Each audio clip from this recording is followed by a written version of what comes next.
नमस्कार. आजच्या व्हिडिओमध्ये जिरा राईस कसा करायचा ते बघणार आहोत. चला तर मग व्हिडिओला सुरुवात करूयात. मी एक भांडं घेतलेलं आहे. 1 वाटी बासमती तांदूळ घेतलेला आहे. आता हे एका भांड्यात घालून घ्यायचं आहे. त्यामध्ये पाणी घालून हा तांदूळ आपल्याला स्वच्छ 2 ते 3 वेळा धुवून घ्यायचा आहे. त्यामुळे यातील स्टार्च निघून जातात.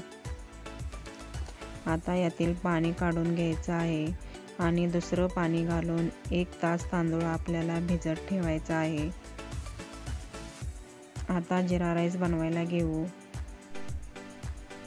गॅसवर एक कुकर ठेवलेला आहे. आता कुकरमध्ये 1 पळी तेल घालून घ्यायचं आहे. 1 चमचा जिरे टाकून घ्यायचे आहे. जिरे तडतडले की भिजत घातलेला तांदूळ यामध्ये घालून घ्यायचा आहे. सर्व तांदूळ यामध्ये घालून घ्यायचा आहे.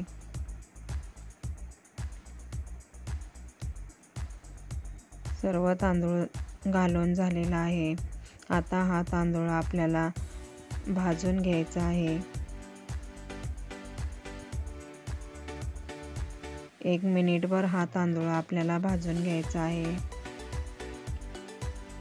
आता यामध्ये आणखीन एकदा फ्राय करून घ्यायचा आहे. आता यामध्ये ज्या वाटीने तांदूळ घेतला आहे त्या वाटीने 1.5 पट पाणी घालायचं आहे. मी आता इथे 1.5 वाटी पाणी घातलेलं आहे.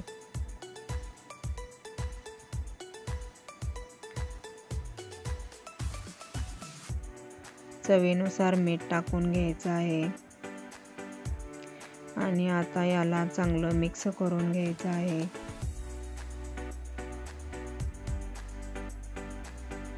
आता मिक्स करून झालेलं आहे.